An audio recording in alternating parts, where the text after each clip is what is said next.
नमस्कार सभी को। मैं सुनील देव स्वागत करता हूं आपका हिंदी क्लास में। विसर्ग संधि अपन पढ़ रहे हैं, 2 नियम पढ़ लिए। तीसरा नियम आज अपने को इस क्लास में पढ़ना है और उसके बाद में एक नियम और बचेगा, बस उसमें कंप्लीट हो जाएगी ये। तो नियम नंबर 3। 3 का क्या मतलब है? नियम नंबर 3। 3 कौन है इसमें? 3 स हैं। 3 कौन है? तो ऐसे याद रख लो भाई। पहले में तो अपन ने क्या पढ़ा था कि ए के बाद में विसर्ग आए, विसर्ग के बाद में कोई स घोष वर्ण आए तो विसर्ग का उ हो जाता है। दूसरे में अपन ने पढ़ा था कि ए को छोड़ दो, बाकी शब्द ले आओ, उनके बाद में विसर्ग आए और फिर कोई स घोष वर्ण आए तो विसर्ग का रे हो जाता है। अब अगला तीसरा नियम और सेकेंड लास्ट मानो इसको, इसके बाद में एक और बचेगा। 3 कौन है? नियम कितना? 3। तो तीसरा ऐसे याद रख लेना कि स कितने? 3। तो अपन अब ये कहते हैं तीसरे नियम में कि स की संधि। तीसरा नियम। अब पहले स की अपन ने को संधि करनी है तो उपनियम बना लेंगे इसमें एक उपनियम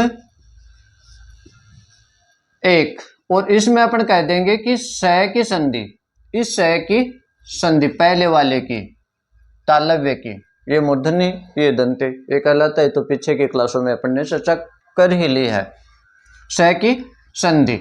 और स की संधि कहाँ होगी कि ये आता कहाँ है? ये इनके साथ में रहता है और ये मूर्धन्य लाइन इनके साथ में रहता है और ये दंते लाइन के साथ में रहता है। तो ये स कब बनेगा? जब, तो पहला नियम अपन क्या बना दें कि यदि किन किन के साथ में है, ये देखो इनके एकदम पास में है च और छ, तो अपन ये लिख दें कि विसर्ग के बाद में यदि च या छ आए या खुद ये स आ जाए तो विसर्ग का क्या बनेगा? स ही बन जाएगा। कौन सा? तालव्य स ही बनता है। विसर्ग मतलब आधे हैं तो स भी कितना बनेगा? आधा ही बनेगा। जैसे मानो ये शब्द है आ है जोड़ चेहरे। जोड़ को देखो, जोड़ से पहले कौन है? विसर्ग है, ठीक है। जोड़ के बाद में कौन है? च है। अपने नियम में आ रहा क्या है शब्द? विसर्ग के बाद में च आया तो विसर्ग का क्या कर देना है? तालव्य स ही कर देना है। कितना? आधा।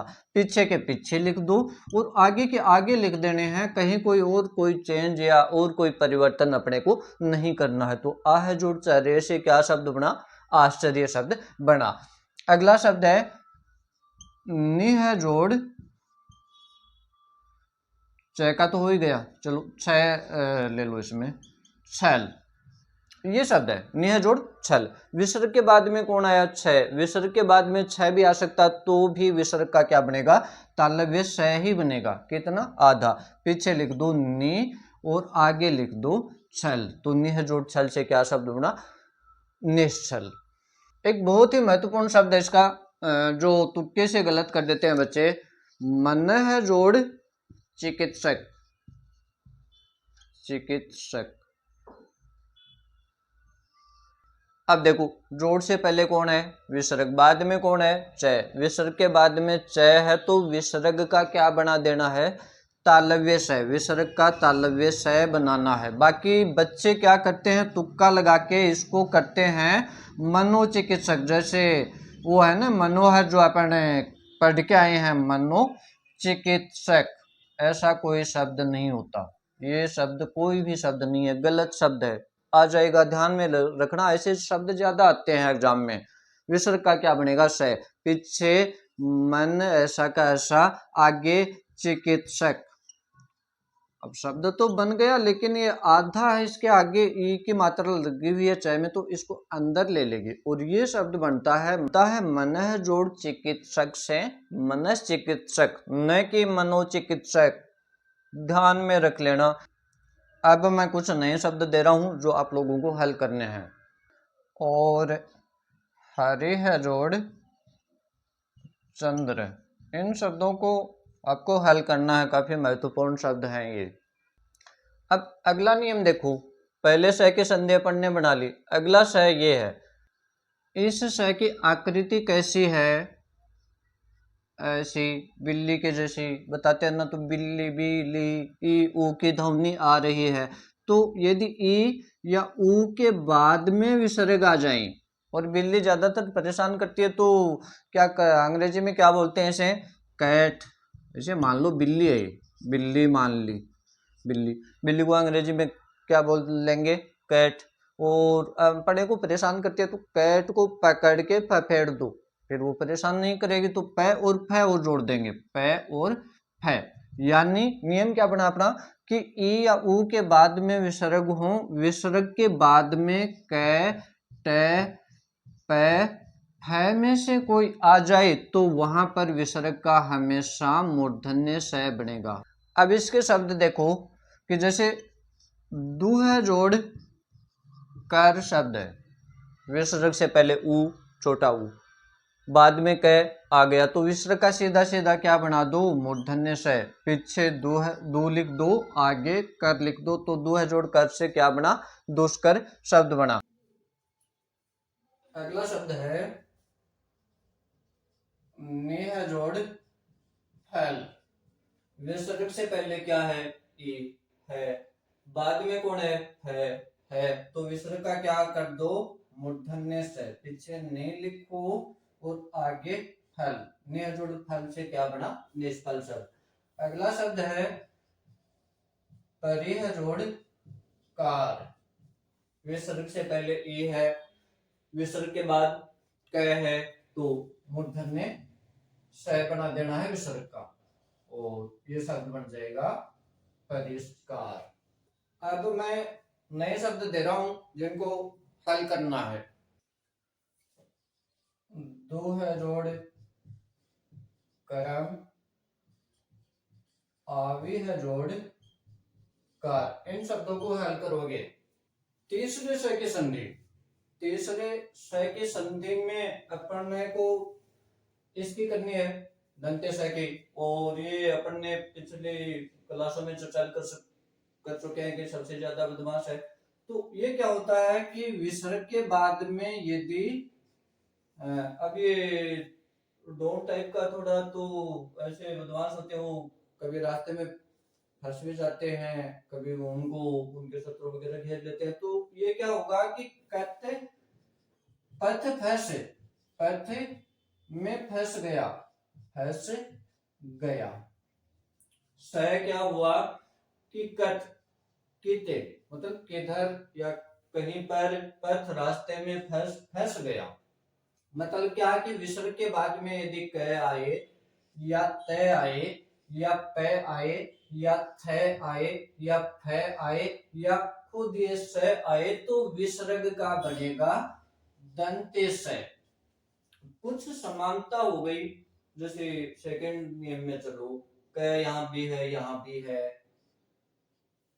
ट तो नहीं है, यहाँ त भी नहीं है, प है, देखो प भी मिल रहा है। अब अपने को ये कंफ्यूजन फ भी मिल रहा है। अब अपन क्या करें? तो अब ये ध्यान रख लेना है कि तीन मिल गए, क प फ। तो यदि इन तीनों से पहले ई या ऊ है तो मूर्धन्य स बन जाएगा। यदि ये नहीं है, ई या ऊ नहीं है, बाकी अन्य कोई व्यंजन है और आगे क प और फ आ गया, तो दंते स बनेगा। कैसे? तो ये इन दो शब्दों से समझो एक बारी, तो इनको ऐसे समझो एक बारी, यहीं पर बाद में इसके और देता हूं शब्द। भा है जोड़ कर शब्द है, और एक बही है जोड़ करित शब्द है, दो शब्द है ये। भा है जोड़ कर, बही है जोड़ करित। अब विसर्ग के बाद में क आ गया, विसर्ग के बाद में क यहाँ भी आ रहा है, यहाँ भी आ रहा है, तो थोड़ा पिछला देख लो, स्वर देख लो, इसमें कौन है? आ है, भय में आ है। इस विसर्ग के पहले, आगे तो क आ रहा है, पहले कौन है? ई है, तो ई के बाद में विसर्ग और बाद में क आई, ई के बाद में विसर्ग और बाद में क, तो इस शब्द में कौन सा नियम लगेगा? ये दूसरा नियम लगेगा, ई या ऊ वाला। तो यहाँ पर विसर्ग का करना है अपने को मूर्धन्य स, यहाँ पर मूर्धन्य स करना है। अब विसर्ग से पहले ई या ऊ है क्या? नहीं है, बाद में क आ गया, बाद में क आ गया, तो यहाँ पर क्या हुआ कि ई या ऊ नहीं है तो ये नियम लगेगा। बस ये बात पकड़ लो, ये नियम लगेगा, मतलब ये नियम लगेगा तो दंते स यहाँ पर बनेगा। इस शब्द को हल कर सकते हैं अपन आराम से कि भा और आधा से और क और र, तो भा है जोड़ कर से क्या शब्द बना, भास्कर। भा का मतलब होता है आभा, रोशनी, चमक, जागृति, कर करने वाला ही क्या कहलाता है, भास्कर कहलाता है। अगला शब्द है नमः जोड़ कार, और दो शब्द हैं नमः जोड़ ते, नमः जोड़ ते। नमः जोड़ कार से, जैसे एक बार तो नियम में देखो शब्दों को, विसर्ग से पहले ई या ओ नहीं है, ई या ओ होते, बाद में क होता तो इस नियम में चला जाता, लेकिन ई या ओ नहीं है तो किस नियम में आएगा, तीसरे नियम में आएगा। बाद में क है तो विसर्ग का सीधा सीधा क्या बनाना है, स बनाना है दंते। तो मैं लिखा, विसर्ग का स बनाया और आगे कार लिखा, एक तो ये शब्द बना। विसर्ग से पहले अ है, ई या ऊ नहीं है, बाद में त है, त इसमें तो है नहीं, तो इसी में है त, इसमें है तो सीधा सीधा इसका तो दंते स ही बन जाएगा। तो ये शब्द मैंने लिख दिया न, मैं, और विसर्ग का दंते स और ते। दो शब्द बने, नमः जोड़कार नमस्कार, नमः जोड़ते नमस्ते। कौन सा शब्द सही है इनमें, ये कंफ्यूजन है। इन दोनों शब्दों में काफी कंफ्यूजन होता है बच्चों को। दोनों शब्द संधि शब्द है तो दोनों शब्द शुद्ध है। अब अर्थ की बात आती है तो वो अर्थ के हिसाब से ये दोनों शब्द अपना अपना महत्व रखते हैं। कैसे कि जैसे पहले के जमाने में, अब मैं ये कहूं, ये पूछूं आप लोगों से कि महत्व किसका ज्यादा है, मतलब वैल्यू में किसका मूल्य ज्यादा है, किस शब्द का, तो आप ये कहोगे कि ये शब्द बड़ा है तो इसका ज्यादा होना चाहिए। अब इनका अर्थ देखो, नमः जोड़ कार से बना नमस्कार शब्द, और नमः जोड़ ते से बना नमस्ते शब्द। अब पहले के जमाने में क्या होता था कि शिष्य हैं वो अपने गुरु को, अध्यापक को नमस्ते बोल देते या नमस्कार बोल देते, जो भी करते थे अपने अभिवादन वगैरह के लिए करते थे। लेकिन वहां पर क्या कि पुरानी पीढ़ी की बात कर रहा हूँ, शब्दों का अर्थ का पता नहीं था, तो बच्चा क्या कहता था, नमस्कार बड़ा शब्द, और अध्यापक क्या कहता था बदले में, नमस्ते। शॉर्ट में चलते हैं ना, शॉर्ट में नमस्ते, यहाँ पर गलती करते थे। कैसे, अब शब्द का अर्थ देखो इन दोनों का, नमः का अर्थ होता है नमन, नमन, नमन का मतलब प्रणाम वगैरह, और कार्य करना, नमन करना किसको, नमः कार किसको, सर्वसाधारण को। नमन किसको करना, यहाँ पर सर्वसाधारण को, सर्वसाधारण से मतलब है कोई भी, कोई भी। इस शब्द का अर्थ देखो नमः, नमः का अर्थ तो यही आएगा जो ऊपर आ गया नमन। ते का मतलब होता आपको, सिर्फ आपको, मतलब बड़ों को आदर देने के लिए, तो ते का अर्थ होता है आपको, आपको से मतलब बड़े आदर सूचक शब्द। अब मुझे बताओ कि बच्चे अध्यापक को नमस्कार बोलते थे, गलत बोलते थे। उन बच्चों को बोलना चाहिए था नमन आपको, मतलब अध्यापक बड़ा उनसे, गुरु है उनका, तो बच्चों को क्या कहना चाहिए था, नमस्ते, मतलब गुरुजी आपको प्रणाम, आपको नमस्ते। अध्यापक को क्या कहना चाहिए, क्योंकि अध्यापक के लिए तो बच्चे होते हैं वो सर्वसाधारण में होते हैं। जैसे ऐसे समझो इन शब्दों को, टीवी पर समाचार आते हैं और जो न्यूज एंकर होता है जो हमें समाचार सुनाता है वो हमें क्या बोलता है, आप सभी को नमस्कार। नमस्कार मतलब हम सर्वसाधारण है उसके लिए, उनके लिए छोटे बड़े सब बराबर हैं वहां पर, तो वो हमें नमस्कार बोलता है। ठीक है, उसके बाद अब वो अपने को नमस्ते बोलता है क्या, वो जानता है क्या कि अपने कितने बड़े वीआईपी बैठे, नहीं नहीं नहीं बोलता ऐसा।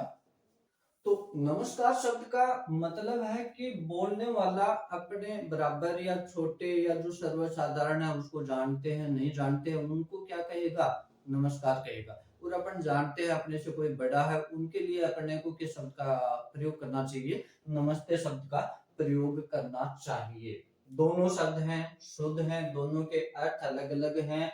हमें बराबर वालों को या छोटे हैं या कोई भी सर्वसाधारण है, जैसे टीवी का वो न्यूज एंकर करता है, नमस्कार कहना चाहिए। यदि हम अपने गुरु, अपने से बड़े माता पिता, उनका अभिवादन करना चाहते हैं तो हमें नमस्ते बोलना चाहिए। अब यहाँ पर एक वाक्य बनता है कि छात्र ने, वाक्य शुद्धिकरण में भी संधियां काम आती हैं, वाक्य भी शुद्धि काफी महत्वपूर्ण रोल रखती है संधियां। छात्र ने अध्यापक को नमस्कार किया, नमस्कार किया। सही है बात, क्या गलती है इस वाक्य में? सही तो है भाई, छात्र ने अध्यापक को नमस्कार किया, सही है, संप्रदान कारक आ गया, दिया, अभिवादन दिया। क्या दिक्कत है? दिक्कत यह है कि छात्र अध्यापक को नमस्कार नहीं कर सकता, क्या करेगा वो? नमस्ते करेगा। नमस्कार की जगह पर क्या शब्द होना चाहिए? नमस्ते होना चाहिए। ये वाक्य अशुद्ध है, ये गलत है। यहाँ पर नमस्ते शब्द लाएंगे। देखो बारीकी देखो हिंदी की, कहाँ पर पिछड़ते हो आप लोग? यहाँ पर आकर के पिछड़ जाते हो, माइनस में जाते हो। माइनस मार्किंग जिन परीक्षाओं में होती है वहां पर माइनस में चले जाते हो। आप तो सही करके आ गए, ओहो नमस्कार वाला सही करके आ गए, और 100 में से मान रहे हो परीक्षा हॉल में बैठे बैठे 90% आ रहे हैं मेरे, ठीक है। बाहर निकले तो कुछ लोगों ने, कुछ बच्चों ने कहा कि भाई नहीं ये गलत हो गया, 80 आ गए, घर आए 60 आए, और गाइडों से मिलाया 50-40 पर आ गए। 40-50% वाले नौकरी लग सकते हैं क्या? बारीकियां हैं ये सीखो, और सीखनी है, मतलब कोई हार्ड है नहीं, समझ में आ रहा है, कोई अंग्रेजी थोड़ी ये नमस्कार समझ में आ रहा, पढ़ रहे हैं, बोर्ड में तो पढ़ते हैं ना, कि कौन सा इलाका कितने किलोमीटर है, वो चीजें। अगला शब्द है निह जोड़ स्वार्थ। देखो जोड़ से पहले कौन है? विसर्ग है, विसर्ग से पहले ई आ गई, ई आ सकती है, लेकिन अब देखो आगे स है, स यहाँ है क्या? नहीं है, तो सीधे सीधे इसमें आ जाओ विसर्ग। विसर्ग के बाद में स आ सकता, तो विसर्ग का क्या बनेगा? स ही बनेगा। ये शब्द भी शब्द शुद्धिकरण में पूछा जाता है, काफी बच्चे गलत करते हैं। ने लिखा, विसर्ग का स बनाया, आगे आधा स है तो आधा ही रहेगा। ये शब्द शब्द शुद्धिकरण के हिसाब से एकदम शुद्ध है, ध्यान में रख लेना, नोट भी कर लेना। अब मैं नए शब्द लिख रहा हूं जिनको हल करोगे। बरिह जोड़ अति, वाचह जोड़ पति, सरेह जोड़ कर, दूह जोड़ साहस। ध्यान रखना है शब्द का, पूछा हुआ है शब्द शुद्धिकरण में, हल करने हैं इन शब्दों को। अब देखते हैं विसर्ग संधि का चौथा नियम, चौथा और आखिरी नियम। 4 नियमों में पूरी कर रहे हैं विसर्ग संधि, मात्र 4 नियमों में, किसी गाइड में नहीं मिलेंगे, 8, 10, 12 मिलेंगे।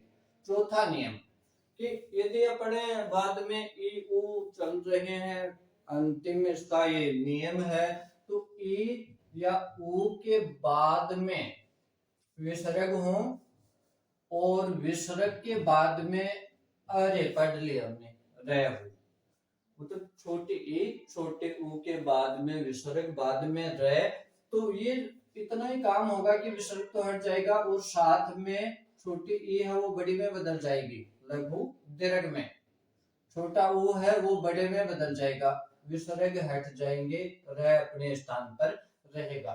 जैसे शब्द है निह जोड़ रोग, इतना देखना होगा, ज्यादा नियम थोड़े ही हैं। 4 नियमों में विसर्ग संधि हो रही है पूरी, तो ज्यादा नियम थोड़े ही हैं। विसर्ग से पहले ई, बाद में कौन? र। विसर्ग से पहले ई, बाद में र, तो ई को बड़ा कर दो, ई को बड़ा कर दो, नए में छोटी ई मिली, इसको बड़ा कर दो, और कुछ नहीं करना। जोड़ को विसर्ग को हटा दो, रोग ऐसा कैसा लिख दो। निह जोड़ रोग से क्या शब्द बना? निरोग शब्द बना। निह जोड़ रव, निह जोड़ रव, जांच लो शब्द को, विसर्ग से पहले ई, बाद में रह, बड़े कर दो, बड़े कर दो ई को, ने रव। निह, निह का अर्थ होता नहीं, रोग, कोई रोग नहीं होता उसको क्या बोलते हैं, निरोग। निरोग है ये आदमी, निरोगा है। निह जोड़ रब, रब का मतलब होता है शोर। कि ऐसा स्थान जहाँ पर कोई भी किसी भी प्रकार का शोर नहीं होता, वो क्या कहलाता है, नीरव कहलाता है। सिंपल शब्द है समझने पर। अगला शब्द है दूह जोड़ राज। देख लो, विसर्ग से पहले ऊ, छोटा ऊ, छोटा ऊ, बाद में रह, बाद में रह, छोटे को बड़े में बदल दो, तय में छोटा ऊ, बड़ा मिला दो, आगे सीधा सीधा लिख दो राज। दो मतलब पूरा राज, जो प्रशासन शासन वगैरह होता है उसको बोलते हैं दो राज। अब समझने पर इसके सिंपल ही शब्द कर भी सकते हो। नेह जोड़ रस, नेह जोड़ रोध, दूह जोड़ रम्य। सारे शब्द अपने नियम में आ रहे हैं, कर दोगे। एक शब्द इसका विशेष है, निह जोड़ रज। ये ज्यादातर बच्चे क्या बना देते हैं, इसका नीरज बना देते हैं, बड़ी कर दी ना, रे आ गया नीरज।